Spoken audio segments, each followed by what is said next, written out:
Coming to you live from downtown Detroit, this is Benzinga's PreMarket Prep with your host, Joel Elconin. This is a volatile puppy here, isn't it? And Dennis Dick. I'm bidding a penny. I will buy the stock for a penny. With everything you need to start your trading day.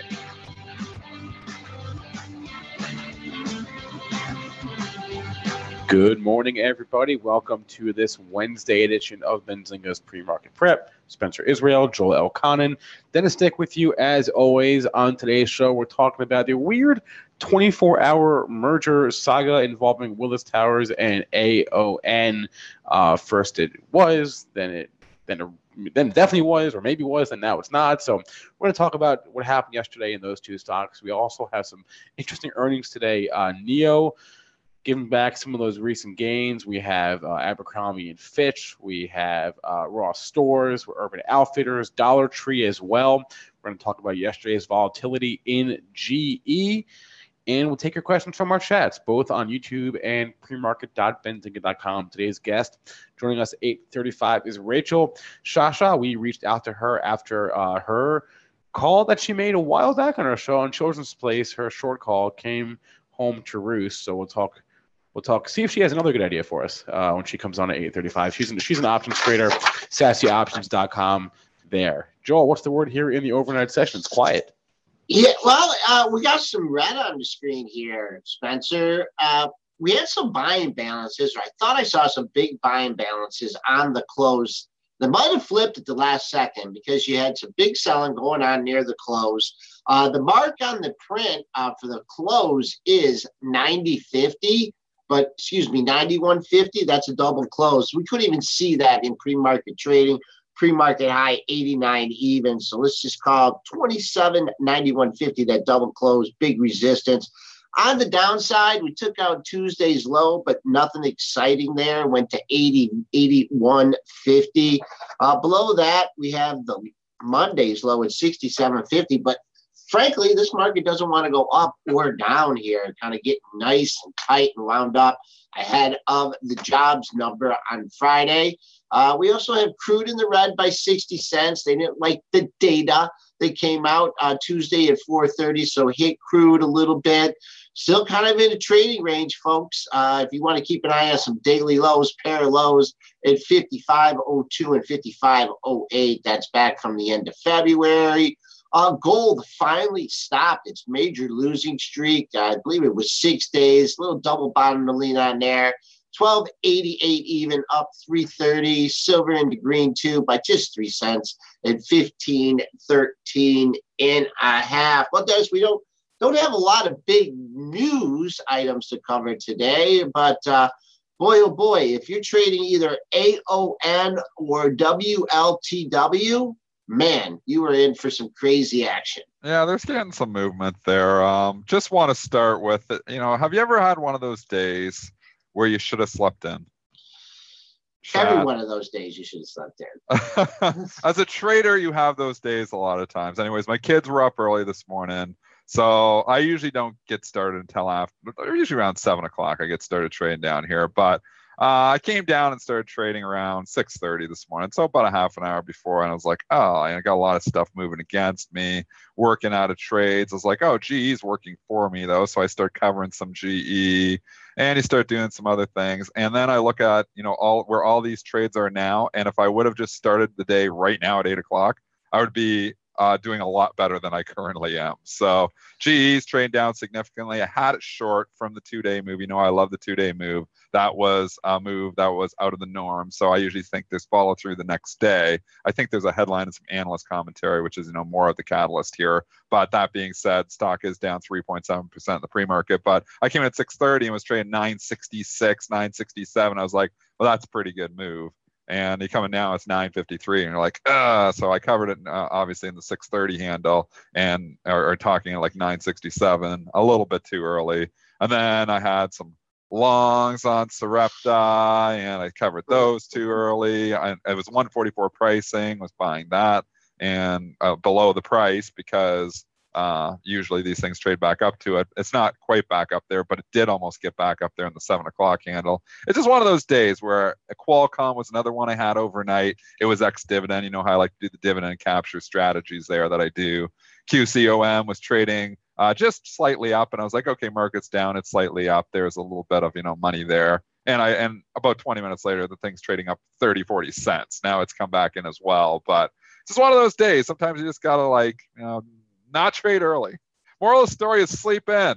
Kenny R wants to get to the important stuff. What stock, Kenny R says stop commodity? talking about your sleeping habits. Yeah, what did you dream about last night? Bitcoin? What did I dream about last night? Did my Bitcoin dream work out? I remember yesterday I said I dreamt that Bitcoin went to 4,400 and the Bitcoin was at 37. Did Bitcoin go up yesterday? No. I don't even know. You know what? Bitcoin, it doesn't go up or down. It doesn't move. Yeah, it did. It's 38.98. It did go up yesterday. Oh, yeah. Well, look, my dream's coming to fruition here. Yeah. Well, okay. That'd be awesome if you could just dream stuff up and then it actually came true. That'd be pretty cool. That's a great book, The Lathe of Heaven. Highly recommend it. Yeah, you want to make the journal that way instead of selling the low of the day or buying the high of the day. Low of the day on a lot of stocks, Joel, over my trading career. Anyways, let's go to this other news. I digress into my dreams here. We don't want to start digressing into my dreams. So news headline yesterday, right before the open, is that AON is pursuing a deal to buy WLTW. And you can see on that headline yesterday morning, WLTW blasts off, goes up to $187.91. AON gets slaughtered because we know they don't like companies who are buying other companies. So they destroy AON, basically giving back almost half of its gains from 2019. This is a stock that's usually somewhat fairly conservative, but they decide to knock 15 points off of it because they might be pursuing a deal to buy WLTW. Well, this morning, AON comes out and says, what do they say, Mr. Spencer Israel? No, well, let's back up to yesterday. So yesterday, Bloomberg reports that yes, AON is considering an acquisition here, or they're in the early stages of talking about a potential merger with Willis Towers here. That was, like you said, right at the open. Later on in the afternoon, AON shares were halted. AON comes out with a statement at around 1 o'clock, or actually it was maybe like 1:30, 1:40. It said, yes, correct, Bloomberg. We are in the early stages of considering an all-share combination with Willis Towers. That was yesterday afternoon. Fast forward to this morning, AON releases another statement that says, "Oh yeah, we're not doing that anymore. We're no longer pursuing it." Yeah. So they changed their mind in the last 24 hours, apparently, and they're now pursuing the deal. My theory on this, and this is just theories, this is purely theory. This doesn't represent $3 billion. Benzinga. Go ahead, Dennis. This is a theory. They watched $3 billion get taken off their market cap yesterday that they might be pursuing this deal, and they're like, we better not pursue this deal. The market doesn't like it. Because it fell 15 points yesterday, and now all of a sudden they're not pursuing the deal. And now it's all the way back up to $166. So I guess it was good that they weren't pursuing it, because back up 6%. WLTW is all the way back to where it was before this potential deal was announced. But it looks like it's dead. 171.50. Actually, it's trading below a little bit where it was when this potential deal was announced, because I think it closed the day at 172. So anyways, WLTW gets it all back. AON gets most of it back. Not all of it back. They're punishing a little bit for them even thinking about doing that deal. All right. I don't know. I'm trying to phrase this question here. We won't make a wager on it, but Willis Towers Watson, does that, their Irish domiciled global multinational risk management, does that sound familiar to you at all, Dennis? Yeah, the Watson Wyatt building. Is that the same? I think so. Southfield? Yeah. That's where Bright Train, that's where me and Joel met, was the Watson Wyatt building in Southfield back in 1999. Yeah. That's when we started with Bright Trading. You opened that office, when did you open? In January 99 or 98?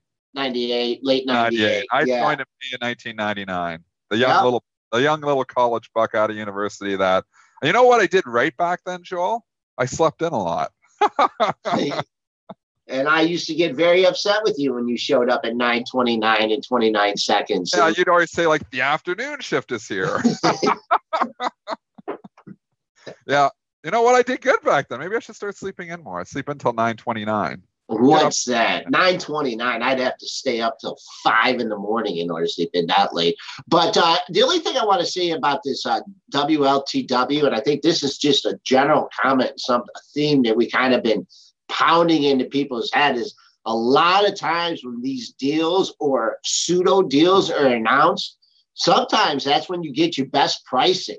You know, if you're chasing, I remember Allergan, I remember, a couple that, they hit these huge levels, and then the more things go on. So if you're buying on these kind of rumors and stuff, boy, oh boy, you want to see something happen very, very, very quickly to get your best pricing. Obviously now in WLTW, it's going to be a hard time unless someone else reemerges with a bid, but just got to keep that in mind. Don't chase, and man, think about when you see those sometimes things. Selling on rumor is the best play you can do. Yep, that's been happening here. I don't know. It just seems it's been. You had when you were gone, and this is still lingering, Dennis. Newmont in GOLD. Yeah. I mean that. Look at that. But they were giving like no premium for that. Like right. They basically trying to do a take under with Newmont, were they not? The premium that they were offering, potentially offering, wasn't very good, I think. Right, and that's why they turned it down. You got the nice pop off it. Not quite back to the area. Well, I guess you could call it the area of origin before the rumors started, then it came back. But we'll see if anything transpires with that deal. Let's go to the earnings parade here. It is retail earnings season. We did get a lot of retailers reporting, and I want to go to the ones this morning here because there's some big moves here. Abercrombie & Fitch, it's up 11% here. It's trading up $2.43 in the pre-market. Let's start with that one because this is a big move and people leaning the wrong way because it was actually down for 3 days heading into this report. And they came out and must have said something okay. They did. Q4 adjusted EPS $1.35 versus $1.15 estimate, so a nice beat there. Sales 1. Man, they make money. Stop, $1.35 just in the quarter, eh? Yeah, $1.2 billion in sales versus a $1.13 billion estimate. So they beat both the Q4 numbers. The Q1 guidance that they gave, the sales guidance is going to be flat to up 2% on a year-over-year basis. So good report. I mean, the guidance is not. We can't glean too much from that number, but the adjusted EPS on the sales for Q4 was good. But $1.35, this would be from the first quarter. This is like, I'm just doing a quick math on this thing. Like, what is this thing trading with, a PE of 4 or 5 then? I've had $1.35 in the quarter, or was that their big quarter? Remember, it's the holiday quarter, so. Yeah, okay. Well, was it? Yeah, it would be, obviously. It'd be the holiday quarter. So that would be their big quarter. So they're not going to be making all that all the time. Okay, gotcha. So it's not like you can multiply that by 4. That was the holiday quarter. It feels like March. It feels like the holidays were so long ago and we're still hearing holiday quarter numbers. I guess this is late in the earnings season, though. So that's why you get these retailers that are late. So keep that in mind. But I know the PE before was saying it was 29. That's not going to be the case here anymore. It's obviously less than that. But nice pop here for Abercrombie & Fitch. Yeah, for me, the 24.67. That was your high on August 30th, and then you had a big gap down day on it. So if you're just looking for a continued rally here, that would be my target, 24.67. Your current pre-market high stands at 23.87. So I'm not sure if you got someone congregating at $24 or not. We'll just see if there's kind of had a mixed scenario yesterday. With Target. Target never hit that 77.50 during the regular session, whereas Kohl's got up and beyond that pre-market high and actually did a little bit better filling the gap. So we'll see what happens on this one. A little bit opposite. I mean, that's a big windfall for people that are long. Let's call the pre-market high resistance for now, 23.87. Jump over to another retailer reporting. Actually, they're all pretty good here this morning. Dollar Tree getting a big lift as well. DLTR trading up 5% in the pre-market. Again, this one wasn't really rallying into it, but it is now. Taking out the huge psychological $100 level here, at least in the pre-market. Spencer, how'd they do? Yeah, the Q4 EPS was just better than estimates there. They beat by a penny, $1.93 versus $1.92. Sales was a slight beat also, 6.21 for $6.19 billion. So very slight beats for the Q4 EPS and sales. They gave guidance as well. The Q1 EPS guidance was light, which is interesting. It was light by about 15 cents or so. $1.10 was the median of the range they gave versus a buck 30-cent estimate. The sales guidance for Q1 also, that was more in line. Fiscal year EPS guidance was light, and the fiscal year sales guidance was a smidge light. So mostly light. Usually light when guidance. the guidance is light, it's not good for the stock, but apparently in this case it is. So I mean, this is the difficult thing, and let's just call a spade a spade. Sometimes it's very difficult to, even if you had inside information and you had let's say you were, a dirty insider and you had the numbers before, the report comes out and you're going to trade on that information. In some cases, it's not clear cut whether that's going to go up or down on that information. I mean, obviously, if it's a flat out miss and a big miss, it's going to go down. But these wishy-washy numbers, we're okay whether you beat the quarter, the guidance is kind of there. I mean, it's a kind of a crapshoot, and it's almost like what day they're reporting on. Are they feeling good about retailers today? Or are they feeling bad about retailers today? Sentiment can matter a lot more than the numbers themselves. So I'm not, sitting here and going to be a fundamental analyst and dig into, the details of this report. I'm just going to say the market usually prices how it wants to price it, and today they're liking the Dollar Tree numbers. You got a nice pop here. Haven't been over $100 in a long time. 102.15 is your pre-market high. I'll just go to my monthlies here, and you had a monthly high at 101.75 back in April. So I'll call 101.75, 102, pretty good resistance. Also, when you're looking at the dailies here, you did sneak your head over 100 a couple times in February, late February, early March, but didn't hold it for long. So psychologically, I like to see it stay above 100, 101.75, your April high to 102, your pre-market high. To me, that stands as resistance. Also reporting this morning, we've got BJ Wholesale Club, and it's getting a lift too, although coming off the highs a little bit here now. This is one that the IPO just happened, I believe, last year. Yeah, we go back just over a year ago, I guess, June of 2018 there. I guess it's under a year ago. This was one that was off the board, and then they brought it back on the board. So this was something that, remember BJ? We used to trade this back in the day. Yeah. BJ's Wholesale, and then they took it private or went off the board. I don't know if it was private or what it was, but it's trading again. So I like it when the stocks trade. I don't like it when they go private because I lose a potential stock to trade. So I was trading this a little bit last night ahead of the report. I got out though. I wish I would have obviously held it through the report, but usually I don't hold through the report unless I absolutely have to. And there was some, people buying it up a little bit last night. It went up to 27. So I nibbled out or snuck out of I didn't have a lot of stock. But BJ here trading up pre-market. Spencer, what are the details? Not bad. Q4 EPS 44 cents versus a 36-cent estimate. Sales of 3.42 versus $3.39 billion. So they beat on both. That's not bad. And, like you said, we're bullish all retail today. Yeah, it's one of those days where they're liking retail, unless you reported last night, because the ones that reported last night are not doing good. So you got punished if you reported last night, and you got, you didn't, and you're getting obviously not punished this morning if you reported this morning. Urban Outfitters and ROST stores both trading down that reported last night. Might as well just do those quickly because I just mentioned them. What are the numbers there for ROST stores and Urban Outfitters? All right. Urban reported, let me find the numbers here. Q4 EPS, adjusted EPS, 83 cents versus 79-cent estimate. Sales of 1.13 versus 1.14 billion dollars. And the ROST store number, let me pull those up here. I've got them somewhere. Q4 EPS was in line at $1.13. Sales was a slight beat, 4.1 versus 4.05 billion dollars. ROST stores also reported a $2.55 billion buyback, and they're raising their dividend by a smidge.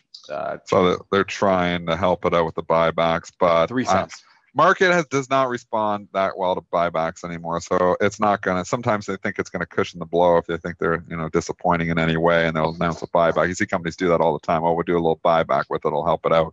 We saw how much that helped GameStop yesterday.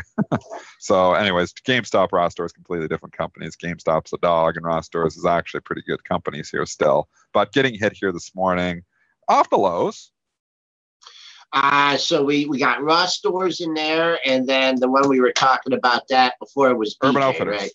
Right? And BJ, you actually got 3 stocks in there. So we're putting you in a fast market here. I know. I'm just our chartist here is got to keep it straight. So yeah, we got BJ, we got Urban Outfitters, and we got ROST stores, and we want all the technicals in under 30 seconds. Okay. Slam, if it gets anywhere near 29, huge resistance in BJ. I got up there twice and got slammed back down. So looks like the high is in that one. ROST, I have not looked at the chart yet. That is true. Hey, it spiked down, but it's found a nice buyer here just at 91. So there is a buyer here. A nice buyer as opposed to a mean buyer? A nice buyer here, 91, trying to bring in stock without lifting offers, just sitting there. So there you go. You got a buyer at 91 in Ross Stores and Urban Outfitters. I guess the whole pizza thing is not working out for them. New low of the move, but I'll keep an eye on this one because you spiked down to 28.30, but you're trying to get back above that low of the move. We still got a little ways to go. Actually, 29.84, the former resistance is now going to be a low of the move. But, man, this thing did not pop off, with the market rally, didn't pop off these other retail stocks, and not popping off the report. So nothing looking good here for Urban. So that's my take on that one. Let's jump over. That's pretty much the bulk of the earnings. No. AMBA, I guess we could do that one too and cover it. And NIO. I want to do NIO as well. So I forgot poor NIO. Yeah, NIO. So let's do NIO. Let's start with NIO. Let's do NIO first. So this one got disaster of the day. Got some love from 60 Minutes a couple of weeks ago, and that was a long time ago because their report yesterday is sort of undoing that. Q4 EPS, they reported a 47-cent loss. Their sales were better than expected, $449 versus $435 million. But the big things that they said were that they are terminating their plan for their Shanghai manufacturing plant, and they are expecting a greater than anticipated sequential decrease in deliveries for the upcoming quarter. So they are not building a new plant, and greater than expected decrease in deliveries, two extremely negative headlines. Stock getting hit pretty good here, Joel. Can you find some support?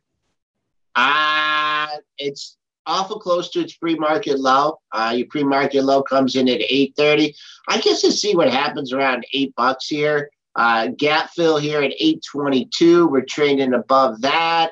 Nothing substantial at 8. I'm just thinking if all these people that got caught up here in the short before the 60 Minutes report are going to use this big windfall here to bring it in. I don't expect it to rally right back up and fill the gap, but a lot of people stuck short on this one.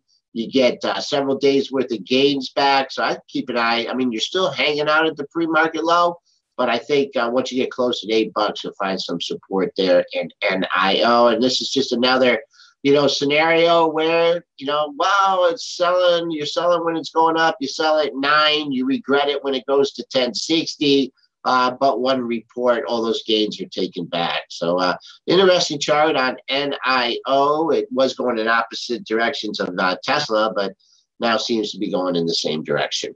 All right. The chat has been buzzing and the market's been buzzing the media a little bit about this financial transaction tax. Sure. Talk about it. Let's just quickly talk this for the next 3-4 minutes here.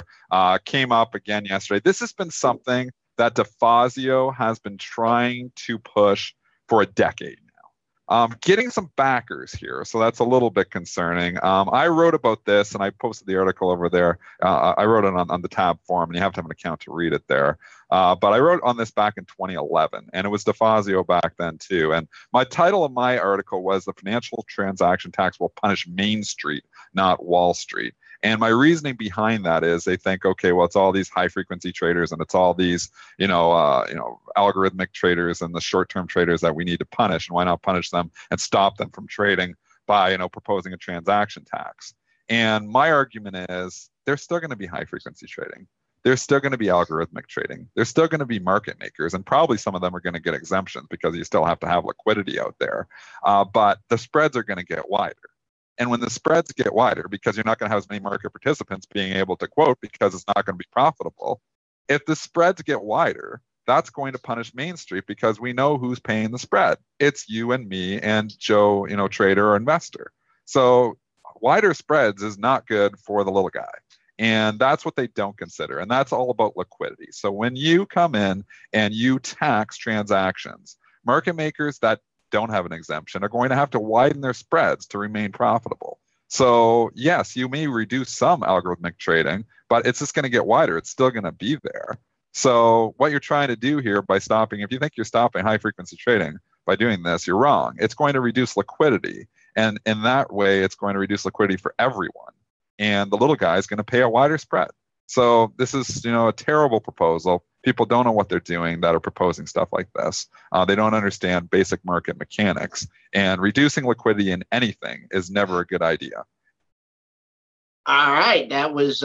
What's your thoughts on this, Joel? I mean, Dennis, they proposed. It's been all over the place. I mean, when I wrote this article back, it was supposed to be 0.03%. Now they're talking 0.1%, even jacking it up even more.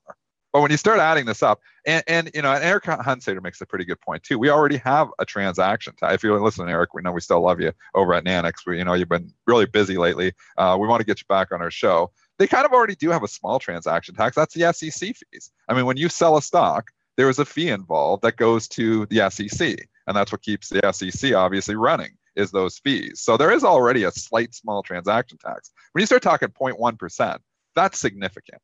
That's killing, the margins of a lot of, individual traders. That's killing the margins of any scalpers, and they're going to have to widen their spreads in order to stay in business. So that's the concern here, is that basic market making mechanics are going to tell you it's going to reduce liquidity significantly, and that's not good for the little guy. No, Bob Finucci's saying he'll trade less if this happens. Everybody will trade less. We'll trade less. Everybody who's listening on our show is going to trade less. I mean, you're going to have to, you're going to all become wide swing traders, and you're going to have to be going for a lot more than I won't be jumping. I jump into trades if I can make 0.1%. Well, now it's going to cost me 0.1% in and 0.1% out. So 0.2%, if that's what they're talking about. Maybe they only put it on one side, but regardless, if it's 0.1%, that's going to stop a lot of individual traders from providing liquidity in certain situations. Spreads will widen if that happens, and I don't think anybody wants wider spreads. No. You're the market structure expert on this one. You've been writing about following this stuff for a long time. So, it really, it's DeFazio is always the one that's trying to push this through, because I can look at my article from 2011. I'll just read you a piece of the beginning of it. Sure. It says Republican Peter DeFazio is at it again. This was in 2011 because he had proposed back in like 2009. So it's been going on for a decade. DeFazio will be introducing a bill to propose a tax on financial transactions. Argument. He actually tried a couple of years ago, but the proposal never gained much traction. European Union, we know the EU has done some stuff with financial transactions. We know over in Britain or in London they've done some stuff like this too. And like Eric Hunsader says, we do have a small transaction tax already in the form of the SEC fees that we pay on every individual stock sale. So, but at 0.1%, that's getting extreme. I mean, it's just too high. And obviously, any numbers that they propose, and they say, when they propose a bill like this, they say, here's the volumes. If we do 0.1%, look at all the money we're making. But they're not considering the volumes are going to go way down. So you can't base it on that, because there's going to be a lot less trading going on. You can't have your, have your cake and eat it too. Understand what I'm saying? Like if they're numbers, there's no doubt the trading volumes here, they're saying it's curb high frequency trading, yet when they're basing their numbers, they're doing it on the current numbers. Well, if you're curbing it means it's going to go down. There's not going to be as much trading going on, so you're not going to have those kind of numbers. This is just idiotic. That's the bottom line, is something like this hurts everyone.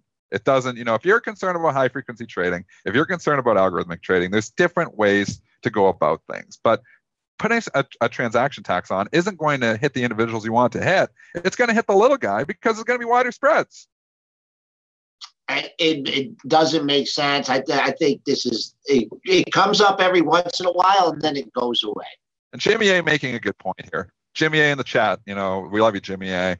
Good point. Virtu Financial, your biggest high frequency trader, which is publicly traded, went down nothing yesterday on this. So that's how much, the market thinks that this is going to go through. They didn't even hit BIRT at all. Maybe they hit it if it gets a little bit more traction. But again, there's probably going to be some exemptions out there too. So it would really suck if they don't exempt the little guy, but they exempt all the big market makers. So, I mean, then you look at, and who are you really punishing then? You're definitely punishing the little guy then. So, because then it's just the little guy paying the tax. So, I mean, any type of proposal here, I would hope that wouldn't come with exemptions. And if it did, and you're just going to punish the little guy, and you're going to exempt the big market makers like Virtue and Citadel. I mean, what's the point to that then? So I highly doubt this gets through. Yeah, I agree. We hear it coming up and it goes away. GE continues to tumble here. I messed up big time with my cover at 6:45 this morning. I covered at 963 and 969. I just looked at them, and now it's 933. So what's the headline? There was some analyst commentary. Is there another headline? Yep, there is. Go ahead, what do we got? Spencer. Yeah, Cole came out and said they'll have negative free cash flow this year. I don't know what people were expecting. Did you expect that they were going to turn around like tomorrow? We said it on the show. We said it when I came back in a few days ago. I said I think the GE top is in, and that was when the blow off topped that 1175 high. And if you rewind the show to like 3 or 4 days ago, and when it was initially when I came back, like Thursday or Friday. Yeah, you said it. I said I think we're eventually going back under $10, and I think the high is in. 4 days later, we're 933. So we don't get everything right. We got this one. So I've actually been pretty good on GE. Maybe it's because I traded every day and I get a pretty good feel because I was on the 666 low and obviously after the fact, but it was pretty close to it. 50. It was pretty close. And Dennis mentions this 1175 high, and I just got to bring this up. We talked about a little of this on the pre-market show. Your charts are not going to reflect that. Your charts are going to reflect 1129 is the high of the move. And actually, Dennis, that day it went up. It traded over $12 briefly. And was that in the regular session? No, in the pre-market. And I was thinking, oh man, if this thing sees 12 in the regular session, never did. But they did a 104 for 100 stock split because of some kind of offering. So it's not 1175 anymore. The high of the move is 1129 due to that adjusted stock split. So I didn't fully understand it. They did it. It changed the price on my charts, and that's what we were looking at. 1129 was the high. Let's see if we got a long way to go to fill the second gap down at 892. But shoot, we're working our way there. Maybe not today.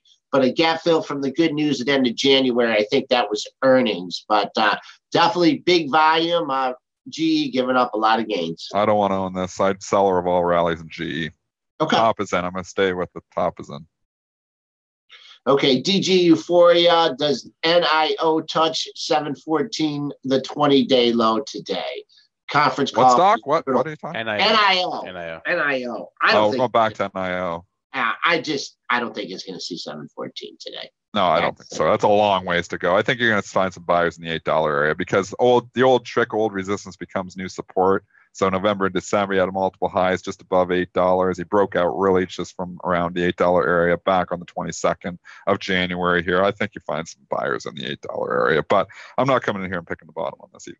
Oh, I know I'm digressing here a lot, but Mongo Trader wants us to get the Tesla rant guy we had a few months ago. And because he was so bearish Tesla. Gordon. We had who was that? Gordon. That was Gordon. Gordon's awesome. Yeah. Gordon you know how Gordon is. he doesn't mince words. No, he does not. No, he doesn't. Yeah. What are we doing? We're blasting off on the S&Ps right now. What's going on? I don't know, man. Talk to me.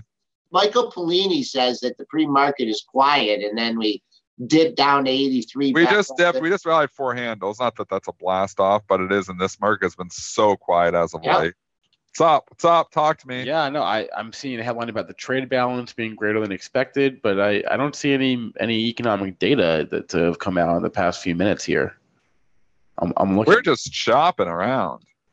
Shop fast. I'm looking. All right, it's 8:34. Let's take a quick break and grab today's guest, Rachel Shasha, options trader, sassyoptions.com.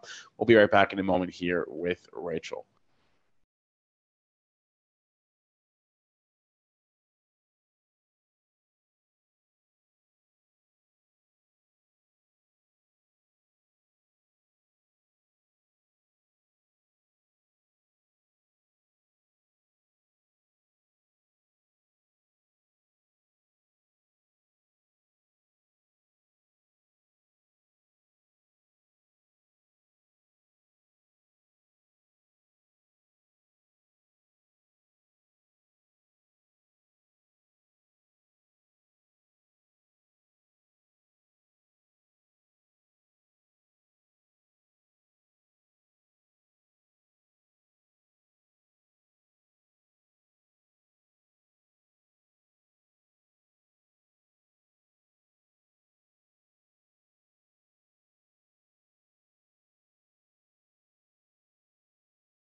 All right, welcome back, everyone. Pre-market prep. Spencer Israel, Joel Elconin, Dennis Dick. We are having a hard time locating Rachel Shasha, so I'm going to try her in the background here, but I really hope we can get her on to talk about her call in PLCE. In the meantime, though, let's move on to some other movers of the morning. I want to start with Zayo.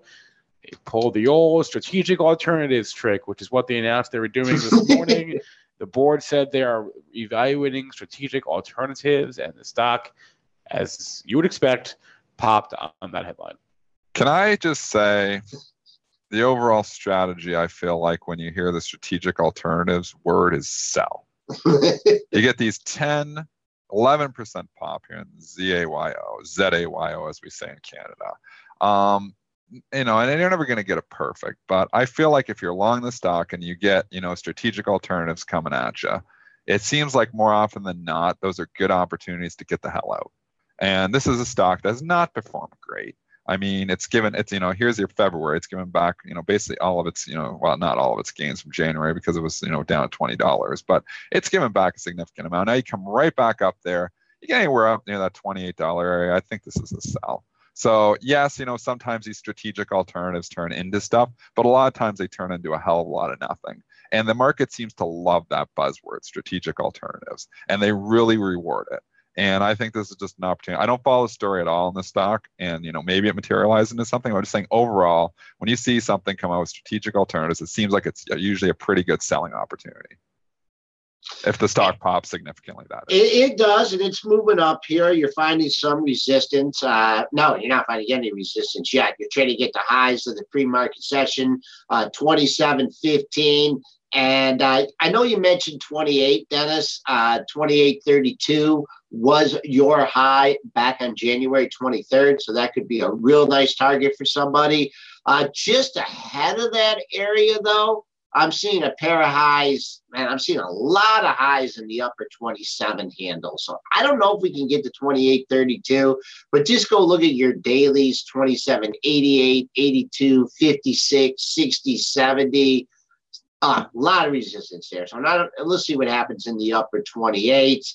Of course, if you're buying this based on this news, you want to hear what those strategic alternatives are pretty quickly, or else Dennis talks about how a lot of times you get a fade off. And sometimes it takes a day or two. Yeah. I feel like I was going to say it again. I think when we look at this stock a month from now, I think it's going to be back down to 24, 25 area. Unless Sunday material, at the odd time they do materialize into something, and maybe strategic alternatives, or they sell something or spin something off, or try to sell themselves. There's different ways, but it just seems like this is like a buzzword that pops the stocks, and a lot of times it turns into a hell of a lot of nothing.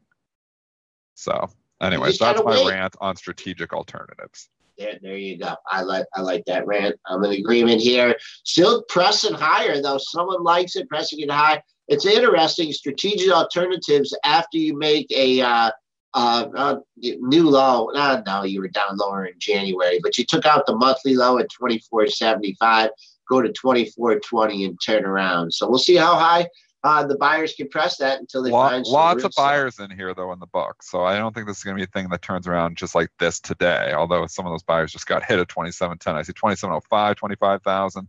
There was 25,000 bidding at 27.10, but they just whacked out like 20,000 of it. So it's down to 7,500. But I'm just saying, and I'm not, yelling out to all the day traders, oh, this is going to go back to $24 a day. I'm saying in 1 month, I think this thing could be back down. So sometimes, these things can stay up for a couple of days. Sometimes they materialize into something and go higher. But as traders, we always just live in probabilities. And I think there's a better probability that this thing gives a lot of this move back than continues to rise from here. What you want to look at a horrible chart, and I've had I love charts. CVS. I've not looked at the CVS chart in a long time, but that is the definition. That's like a textbook definition. If we open up the dictionary and we say horrible chart, and we open it up, it would have a picture of this chart there. That is a horrible chart. What's going on? CVS going out of business? What's happening? Is this Amazon? What's up? Talk to me. WBA doesn't look any good either. Are these Amazon? Sup, Spencer Israel. What's up? You're the news guy here. This end merger, I guess, isn't working out quite the way they had hoped. I think WBA doesn't look any good either. Look at Walgreens boots. Yeah, it's ugly too. I know. That's what I was going to say. I think part of it is just secular weakness in healthcare names. We had that. What was it? The congressional hearing maybe last week or the week before about drug pricing. I think the whole sector anecdotally seems weak to me. I don't know if it's specific to CVS right now, but I don't have any fun. And Amazon's coming for them too. We've been saying this for a long time. It's why I don't own CVS and WBA in my portfolio. I've talked about this multiple times in the show in the last couple of years and probably been wrong a lot about it because CVS has had some rallies and WBA has had some rallies. But I never liked the fact that, eventually you're going to be able to buy, a lot of stuff. And we know Amazon's going to get into selling drugs as well. So I just think that writing's on the wall. And I think, long term, it doesn't bode well for these companies. So I'm not coming in CVS and saying, oh, this is dirt cheap. Can it bounce from here? Sure. It's down a long ways. And especially in the last month, I mean, it's $70 down to 55. It's going to have a bounce here eventually. But I just think, you back up in the 60s. I think it's a good selling opportunity here too. These are two stocks I'm not interested in because I don't like when Amazon's going to be coming after you. What's up with Amazon, JP Morgan? They were coming up with the help. Was it health insurance? Yeah. What was Berkshire Hathaway too? In Berkshire Hathaway. Yeah, you haven't heard too much about that as of late, but it was earnings that got this one. I remember looking at the chart with someone at this a week ago or so, and I thought, well, maybe we could get to 56.32. And maybe I'll find some support there because it was a monthly low from 2013. It took that out. If you really want to try and find the level here, 53.94. That was your April of 2013 low.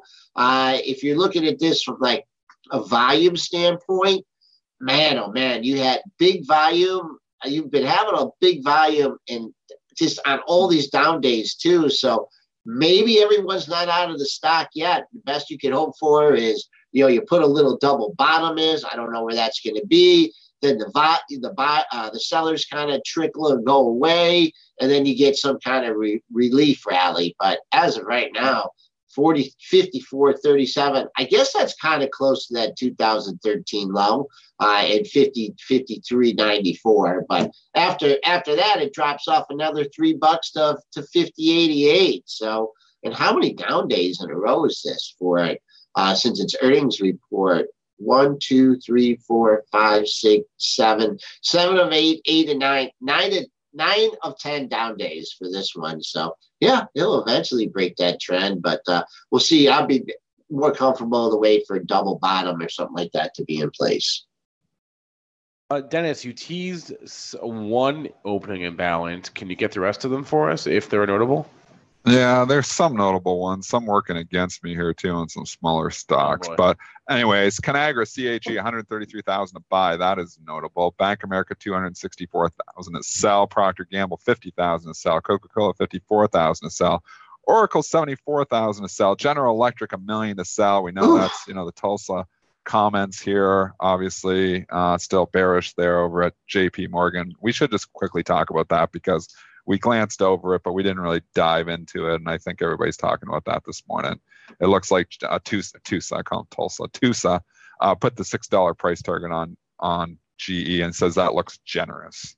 So that's the main thing. GE issues seem to stretch in 2021 a whole new level, says Tusa. So he's saying major problems at GE, and we know he's been one of the major bears there. So the bearish camp continues there for obviously for GE. And we had John Inch on Monday, and he wasn't exactly. Yeah, if you're listening to Pre-Market Prep on Monday, you'd be ahead of this trade. Yeah. I mean, he kind of reiterated some of the information he had given us before, but, he definitely, thought that, the stance, the liquidity crisis wasn't over. They weren't turning around. And then lo and behold, a couple of days later, they come out and say this exact same thing. If anybody's looking at Danaher, the company that benefited from the GE sale, you had to gap and go, another gap, make a new all-time high. But it looks like it might be getting a little tired here. I'd keep an eye on 125. there's a pair of lows from the last two sessions right there. So if you're trying to protect some profits here in DHR, take a look at that chart, look at the gaps beneath, and keep an eye on 125. We do have, speaking of the JP Morgan comments on GE, we do have some interesting ratings today. We can go to those here. Morgan Stanley and Goldman Sachs being particularly active.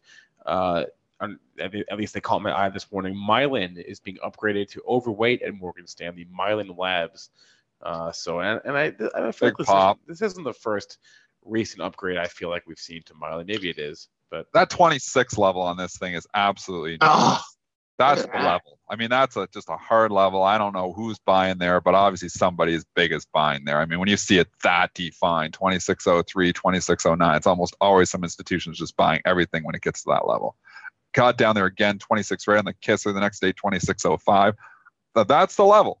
I mean, that's just a huge buying opportunity every time it seems to get down there. So 26 continues to be the buying opportunity. As you get up here now you're 2 points off the level. It gets trickier. You got room to 30, but you're kind of in the middle of nowhere here. Spotty trading here, up 71 cents. Let me see what the volume is here. Not a ton of volume, but the market is respecting this move. I think the point of interest today and also moving forward would be 29.08. The gap down on earnings day and went lower to test that $26 level. Actually, on that day, it hit 26 even and then 26.05. So nice double bottom there that Dennis mentioned. Above 29.06, then you get into the gap area. But I think it's going to take a little bit more than one little upgrade here to get that in the gap here. But nice windfall if you were leading on that 26 low. Morgan Stanley is also upgrading Echo Global, ECHO, to equal weight here. And they're downgrading Teva Pharmaceuticals to equal weight. They're vertical neutral. Echo's small, no sense covering that. But let's go to Teva, TEVA. That is trading down just 1% here. One thing to consider is that Teva obviously is trading as an ADR and it's trading actively over in Europe already. So, it's the price discovery has already kind of happened in this. And that's one thing, when you've got these stocks that are ADRs are trading over in Europe, they've already, they're already trading over there. They've been trading over there for hours. The markets are open over there. So it's not like, okay, we got to figure out where this wants to go. It's already gone to where it wants to go. It's already a 1 cent market, 1650 or 1650 to 52, trading at 1651. It's where it wants to go on this news. Boy, oh boy, oh boy. But this thing from earnings, I wonder if I know this wasn't Buffett's pick here, but boy, oh boy, this one has been under pressure. Monthly lows come in that area as well. Oh no, the monthly lows at 1520 from January here. So taking out the monthly low, no, not quite yet. Yesterday's low was kind of a spike low. So we'll see what happens at 1618. But the real long-term support that comes into this one, wow, this thing got down to 1459 in December. 1520 was the low, but boy, straight down from 20. Pre-market low stands at 1641. So not moving a whole lot, and we have not taken out yesterday's low. Goldman Sachs active this morning as well. A couple of big downgrades from them. They're downgrading Burberry Group, that's an OTC stock, to sell. Also VMware downgraded to sell. That's the big one. And they VMware, this is getting hit hard on this. So when GS goes to sell on something, everybody takes note. You're down 5 points on this. So this is big news here for VMware. It's a stock that obviously has been on a hell of a run, going from $130 to over $180. And now, obviously, hindsight's 2020. It looks like the top is in because now you're down 167. You're significantly off that high that you were at 3 days ago, and GS ganging up on you. If you're coming in here selling it now, I don't know, you're kind of, I guess, late to the party. But there's still it had a hell of a run. So there's a lot of air below. There's air to 150. But there's also air up here too. So again, you're in a trade here now where you're kind of in the middle of nowhere. This is just, when I'm trading, I like to swing at, pitches that they're throwing up the middle. This is like trying to hit a curveball. And, how you don't know where this is. 167, it could rally, market could turn around, get back up to 180. This could just follow through and go down to 150. I mean, this is just, in the middle of nowhere. Really, really difficult to call it from this point. So I think if you're trying to trade this here, you're trying to hit a curveball. I think you're trying to look for some daily lows here, and the next daily low, let's say if you have a short here, you want to bring it in. You did have a low at 167.12. you seem to find a buyer right now at this point at 167 even. So it does coincide with a daily low. If you're looking for a little bit more than that on the downside, you got a little over a buck drop to 165.93. But just keep in mind, if you're buying this for a scalp or a swing trade, you're competing against all these people that basically bought this thing anywhere in January from 146, 147. All the people that bought it from there until the middle of February are still at a profit here. So keep that in mind if you're just buying the dip on this one. Do we think that Goldman is maybe feeling, the analysts at Goldman are feeling antsy this morning because of the new relaxed dress code? Oh, I knew you were going to bring that up. What's this all about? I couldn't help myself. I didn't hear about this. Yeah, company-wide memo. They're relaxing the dress code. Suit and tie is optional. Really? Yeah. This Goldman going casual. Bringing it back to the ratings here, Goldman's also downgrading Pivotal Software to neutral. They lower their price target by a whole $1, 25 to 24. But PVTL catching a downgrade as well from Goldman. Yeah, and if you're looking at this saying, oh, it's not having much influence, well, you're not looking at the current market because it hasn't traded here this morning, but it's offered at 21 for 5,000 shares. 21.84 as it closed. So this is opening in the 20 handle. Sorry to be the bearer of bad news if you're long, but this is going to probably open down in the 20 handle here this morning. So it is going to get hit on this. PVTL, I'd say $20 even, big psychological. Let's see what it does there, but it's going to be an ugly day here for Pivotal despite it not trading yet. Oh, and they were, selling it going on the last couple days in this one as well. Coming off the high. You said it's offered at 21 right now? And one's 5,000 shares. Nobody's even sniffing that. I mean, you got downgraded. Is it downgrade to sell or downgrade neutral? Neutral. That's a difference. Neutral. Okay, so not as bad as a sell like in the VMware case, but it's still going to get hit here. And I mean, you look at the chart on PBTL, and here's another one that you probably got a few people caught long because I'm down for 5 straight days. So maybe get the washout day today on this downgrade, and maybe it washes down. Maybe it's hit some stops under 20. I think it could go under 20 though today. If you're looking for that 2013, February 21st low, and if you're looking under 20, 1956 could be a nice target. That's that traded as low as that on February 20th, but big offer there at 21, trying to spook the market. We'll see. And that was the area of an old double bottom too. So someone wants out, they want out fast. Keep an eye on your daily lows. Let's see. What else do we have here? WDC T-Mac wants to. I still have WDC long. I bought it when he was one of Sean Udall's picks there back at $35, $36. I think I bought it like $36.50. I sold half of it on the spike up to like $46, $47, and I never got back in the others. And I'm still in the other part of the position there. Still holding on here. I still think semis have a little more room to run. They're back in favor here now. Obviously, this was a stock that was over $100 back in beginning of 2018. It's not getting back there, but I think there's room to 60. So I'm holding on here still on WDC with my target being more on the higher 59s. Okay. But I have taken some of the money off the table. Okay, good trade there, man.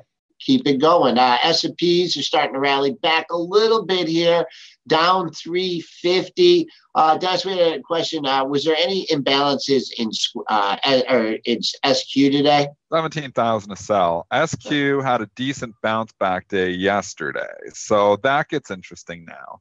So, if I was trying, to say, okay, I think, this is, I want to be in square, I'd probably lean on the low of the move, which is 73.05. So you got to give it a little room here, 75.90 here this morning. But you get in the 74 handle, then it doesn't feel as, like 74.80, 74.90. Then you're not leaning as far. So I kind of like square on pullbacks here as long as it doesn't take the low of the move. Takes out the low of the move, and I would want to get out. Okay. All right. Other imbalances. It's now 1 point, man. I should have slept in this morning. This GE is killing me. Anyways, it's now 1.9 million to sell. It's down at 9.18. It's down 71 cents. I shorted it last night, just out the close at 9.88, and I covered 9.69 and 9.63. And the scalper blood me killing me here. If I would have just slept in a little bit more, or slept until 9.29 like I used to do back in 1999, I would be making a lot more money. So that's the moral of the story for me today is I should have slept in. Okay. I'm mad. What All about? right. Sometimes you make money, and when you leave that much money on the table, it's almost like a losing trade. And that's what I've done here on GE. I mean, GE 20-cent move is usually pretty good for GE. You think, oh, that's a pretty decent sized move. Not today. That is a huge move here. This thing's going under $9 today, maybe, potentially. Yeah, and but talking about the gap fill here, and that would take. I don't know if you're going to see that today here. That gap I'm fill. a seller of all rallies. 892. I'd love to get back up near the 10. Over the next, you would get another shot to sell it short. So, because I think the path of least resistance now for GE is a hell of a lot lower. I'm not coming in here and buy 921 saying we're going to get back up there. I'm saying if it got back up there, that would be the opportunity to short it. Right now, I don't see much opportunity because I personally think it's going lower. I just want to bounce to sell. Amber's boy mentioned the stock here. What do you guys think of here? HEAR, E-Trade analysts love it. Strong buy with a target of 29.50. This is a company that makes the headphones, right? Yeah, Are they using headphones on that new EA game? Do they use the headphones? Yeah. I guess they use them on all those headsets. You have to. Yeah. That's kind of the point. Yeah. I don't know. I mean, it's not a company I've sat down and done and crunched any numbers with, so I just got to talk from a technical perspective. Yep. Maybe I should talk a fundamental perspective, but it's been holding up. Even the last couple of days is not going down with the market turnaround started getting a little bit weaker. So I don't mind it here. I think, if it started to cut down through $14, I wouldn't want to own it, but you could take a shot. It's not like the best looking chart in the world, but it looks okay. And let's see here. Boy, it had that big run up and the pullback. I would just keep an eye on this 1650 area. If you don't want to try and buy it on weakness, but you rather buy it on strength, you have a couple highs. It's just called 1650. Your resistance area, so above 1650, you got some room to go on the upside. And wow, this thing bottomed at $2 and then went to 34, so it had a 32-point move. 16. It's through the 50% area of this. No, it's not quite. It needs to get up to 18. Above 1650 really is the only thing I can give you. It looks like you have some opening to the upside. Don't know what how E-Trade is on the stock, though. What about Tesla? We didn't give it any love. It went all the way down to 270 yesterday before bouncing. A little bit of light here this morning. It's trading up $1. I like the 250 area. Get back down there. I might take a shot on this thing long. 277, maybe you're a little bit early, but it is kind of due for a bounce. It's been down so much. We said it yesterday when it was trading like 280. We're like, eventually it's going to get a bounce. It did at 270. You're 277, so maybe it had a little 7-8 point bounce. It's obviously still got a lot of issues. I almost feel like it's gone far enough that it probably maybe eventually wants to test at 250, 260. So I'm hoping it gets back down there to try from the long side, but they got some issues here too. So we know that, and it's lowering the pricing, and obviously the market did not applaud what that big news release was from Musk. Yeah. Okay. And also remember that they're announcing the Model Y on the 14th, and so tends to be buzz around the new model announcements. So look, don't forget about that happening in a couple of weeks here, or I guess in a week. So that'll be the biggest headline for Tesla here going forward, at least in the short term. But in the meantime, that'll do it for today's show. We're going to, looks like, get Rachel Shasha on tomorrow or Friday's show. But thanks to everyone who joined us in our chats, both on YouTube and premarket.benzinga.com. Please remember, all the information from our show is for informational purposes only and not meant to be investing advice. If you missed any part of today's show, catch our podcast, iTunes, SoundCloud, Stitcher, TuneIn, and Google Podcasts, or just watch us on youtube.com/Benzinga TV. Hope everyone has a good rest of your day, and we will see you on Thursday.